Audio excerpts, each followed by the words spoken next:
Welcome to your Legacy Stories podcast. I am your host, Natalie McQueen. Today we have a special guest, Molly Ann Summers, and she is a certified professional life coach who has an advanced certification in energy healing. She specializes in relationships. Every circumstance is a relationship. Her over 3,000 hours of life coaching and energy healing aids her in supporting those who want sustainable results for healthy relationships. So thank you so much, Molly. Thank you, Molly Ann, for joining us.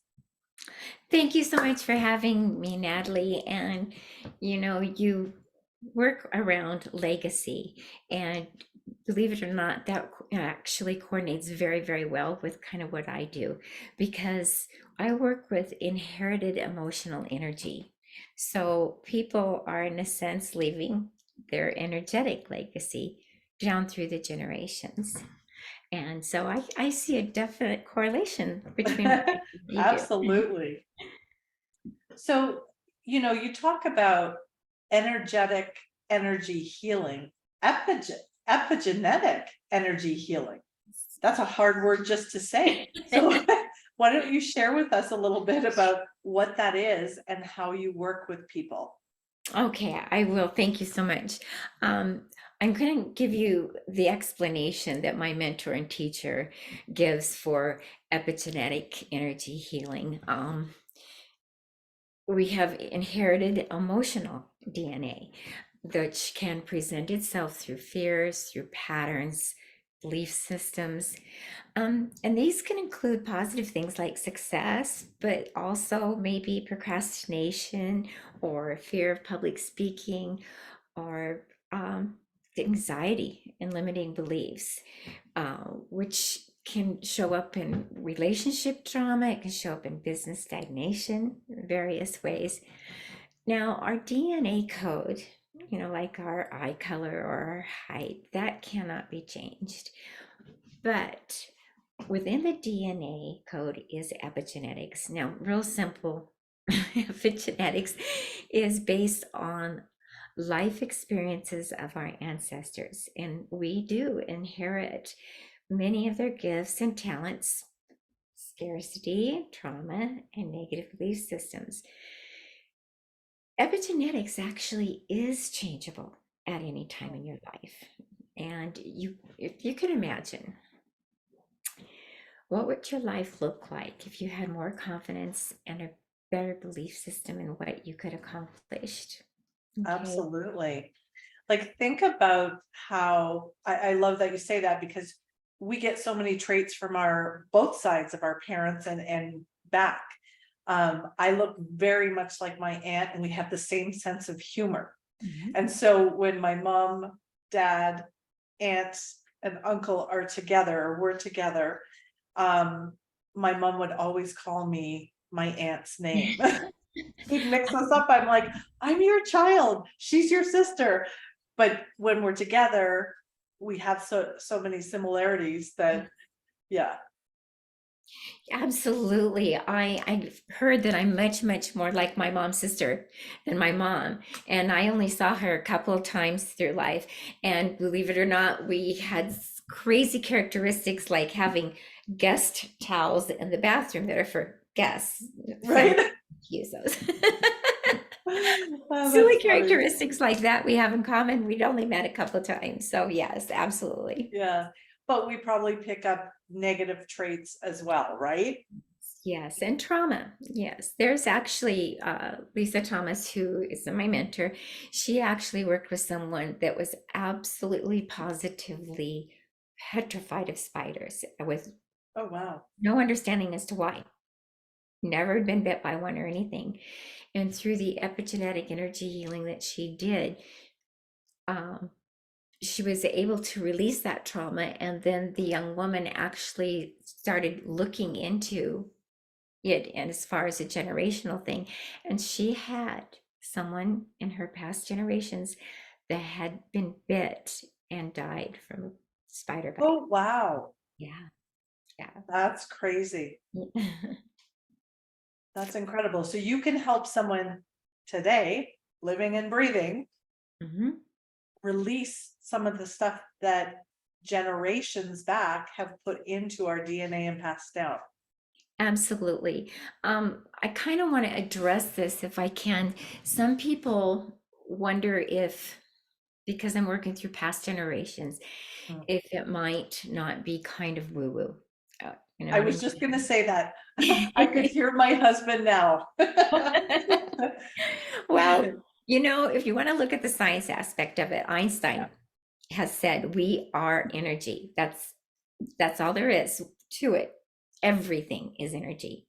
Yeah. And in the field of energy healing, there it's been around for centuries. Think in terms of acupuncture, Reiki, um, and there's actually research. In fact, the National Center for Complementary and Integrative Health Mm.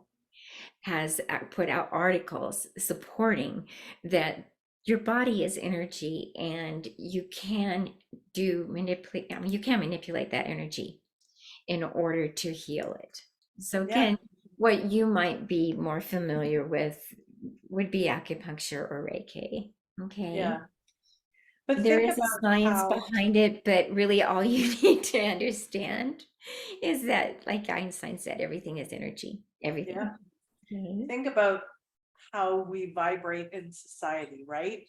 Do you go around smiling and carrying a happy energy, or you are a grumpy old man and Yes. people pick up on that energy and your, Yes. yeah. So your thoughts, your beliefs, everything comes together. And that's kind of what I kind of put it to. I'm staying in my happy bubble, because I want that bubble of happiness and good, positive energy to stay around me. Absolutely. I'm so glad that you mentioned that because there's actually a woman that is on the faculty at UCLA. She's a psychiatrist. She's on the faculty of UCLA. And she talks about that. She kind of talks about, you're in a room and someone has a certain vibe. They'll come Yeah, into that room and you're just like attracted to them instantly. yeah. Um, but also sometimes It's the other walk in way. the room and you find yourself going like this. Well, actually, they have negative trapped emotions within them, and they're emanating that vibe. Yeah, You're sensing that vibe that they have, and that's a lot with what I do. I'm releasing those emotions that you've trapped within yourself. Um, Well, I shouldn't say within yourself because you have them trapped generationally or sometimes within your lifetime from right. circumstances. And I release those and replace Now, them do with you need positive. to know what happened in the past to know what could be trapped? No, in fact, I will talk to somebody. Do you want me to share a little bit about how I Sure. deal How do you with? work with someone? Yeah. Okay. Okay. Um, okay. First, I will ask someone I'm working with some questions just to kind of find out where they're at, patterns they might experience that they want to change.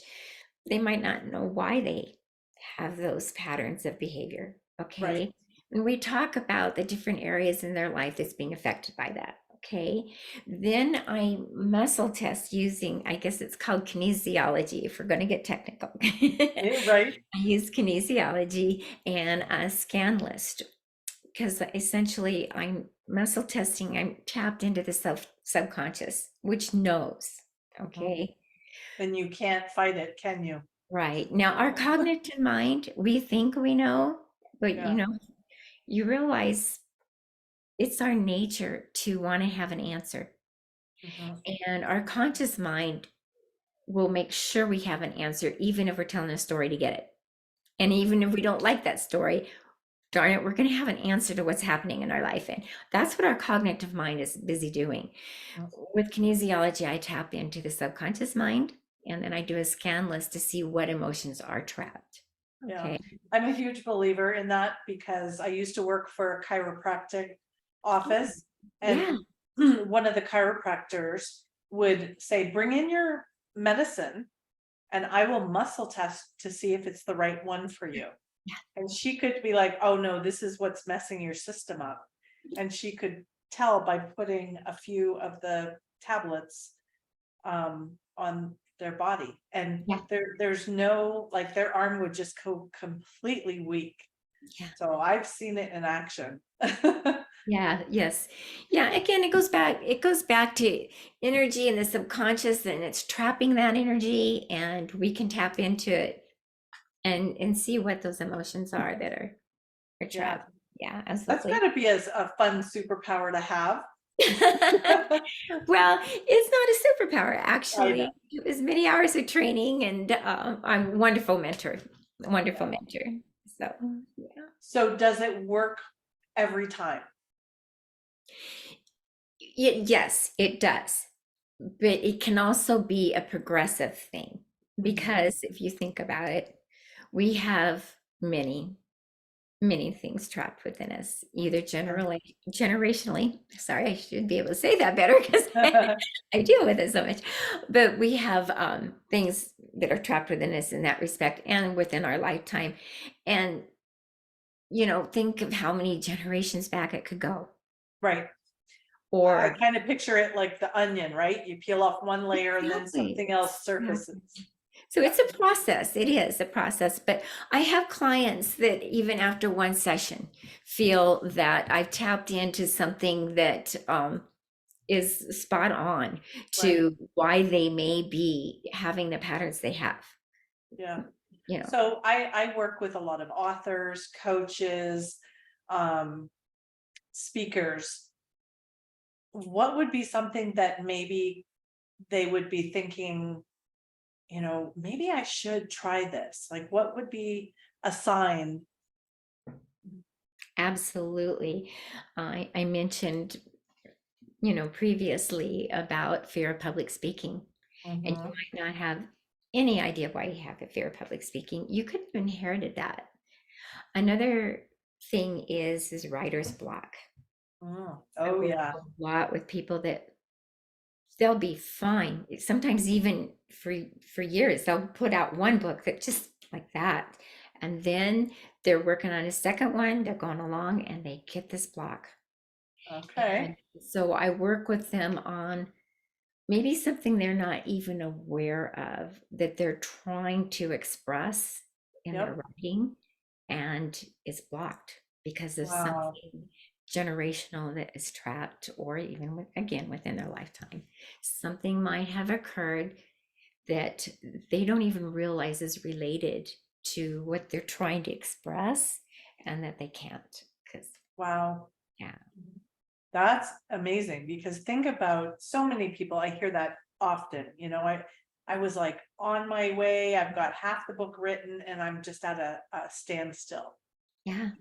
Yeah. So, Our subconscious is trying to protect us, Natalie. It really is. So when we have a fear that has been developed through the generations, and that emotion is trapped, our subconscious think, if you realize, it's protecting us by right, not letting us look at it again or see it, sure. because it's thinking of it as trauma. So yeah, yes, that's why it's really important, the work I do, to release that trauma, to Yeah. release those emotions. So how do people get hold of you? And I know you have a little offer, that you offer people to come and just meet you and have a conversation. Yes, that's so important with the work that I do, and for you as well. I mean, if you're not comfortable with me, if you don't feel like we have a good vibe, How can you not? then it's not as effective. So I offer a complimentary 15-minute, just see if you're comfortable, and I'll ask you a few questions to get an idea of maybe that Right. this isn't exactly what's going on with you. That's So, awesome. yeah. All right. Well, thank you so much. Is there any last words or something that someone should know about you? Um, I'm very, very much have always been into energy, and I been in tune, if you know what I mean. Kind of, we call it intuitive, but I really have always picked up on people's energy. And so now that I have this training, it's actually helped me have answers because I used to Okay. wonder, why am I sensing this from someone? And now that I have the training and I know exactly why and what it is I'm sensing, that's really made all the difference in the world in my life as well. So That's awesome. did you All want right. me to just say my website, or would you Yeah. like Yeah. to? Tell them best way to get connected with you, to learn more. All right, awesome. It's Summers, like my name, Summers, for direction and Nice. healing.com. Yeah. Reach out to Molly. Take advantage of that 15-minute time together. And who knows what's sitting in there generational that you may not have understood. Like, why isn't it working? You know, I'm working so hard, and maybe there's just something, a bump in the road, or maybe it's been that way and you just accept it. And maybe you don't have to. Thank So you. I would like to ask you, I love learning about people's legacies and different things. I'm going to ask you two different legacy story or questions. Okay, awesome. The first one is, what is on your legacy list? And your legacy list is, it's like a bucket list. It could be like fun things to do, but it's also what you want to accomplish in life. Oh, yes, I So it love could be a that. trip. It could be like, oh, I want to, maybe there's a different healing that you want to learn, or it could be anything. Love Oh, that. I Let me give know. you a little thought here. I to me, everything that matters to me is about relationships, not things. Okay. The people's lives that have touched mine, Yep. and hopefully I've touched their lives. So it definitely would be along the lines of sharing that personal experience, Mhm. my own personal experience and their personal experience. I think that's why I love doing what I do, is because I do receive a lot of personal experiences from people, and that's just amazing. So maybe someday, I haven't even thought about this, but maybe someday I would like to write a book about, you know, the Absolutely. energy healing and what I've learned and experienced. Of course, no names. Absolutely. Yeah. Yeah, seriously, I think that with a book, people would also not feel so alone. They would understand their circumstances are not unique. Yeah. Yeah. And you have a great story yourself. So you should write a book. We need to talk about that. Yeah, I I may hadn't be thought able about to that help before, you. but I'm really seriously thinking that that might be a legacy I could leave, is what I have learned and the experiences other people have shared with me. Yeah. That's awesome. Okay. Last question. What was Okay. your favorite tradition that your family had growing up? Is there something that stands out? My brother, who is 10 years older than me, I lost him in 1989. And keep in mind, he's 10 years older than me. And I don't know if you consider this a tradition, but it kind of is, because anytime there was anything going on, it was his job, he thought, to seriously make me laugh. And Oh, I remember being like 6 years old, just giggling to the point my tummy hurt, because we lived in Portland, Oregon, and we lived in downtown area. This is just one example, many, many times. yeah. He took it upon himself to entertain me. There came on the news that there had been some escaped convicts Ooh. that had gotten out that were in the Portland area or things. So he's almost 6 feet tall, and I still haven't made it past 5. But anyway, I remember so much. He would like literally try in fear to crawl up the woodwork to escape, and just oh my god, it just had me cracking up laughing. And honestly, he did that for the whole family. He was just, so I would say that that's a legacy because Yeah, you his look daughters forward to still that, remember right? him being that way. Yes, That's always making us awesome. giggle. That's good memories to have of him, right? Yeah, Yes, I'm sorry that he's not with you anymore, but you've got the memories. yes. So thank you so much, Molly. We will reach out, people, reach out to her, take advantage of that 15-minute time with her. Molly is incredible. And I keep calling you Molly, and I know Molly Ann is your full name. I think I met you as Molly, right? Because you, You did. I'm going to share a little secret with you if I have time. okay, yeah. The gentleman that's in my life that means the world to me right now, before I met him, he had a dog. Her name's Molly. Oh. That's why I thought, he I don't want doesn't to have the same he name as the doesn't get to dog. know Molly and stay out of trouble. He's got to call me Molly Ann. Oh, that's funny. I love it. Well, Molly Ann, thank you so much. Okay. All right. Thank you, Natalie. All right. Have a great day. Okay. Bye bye.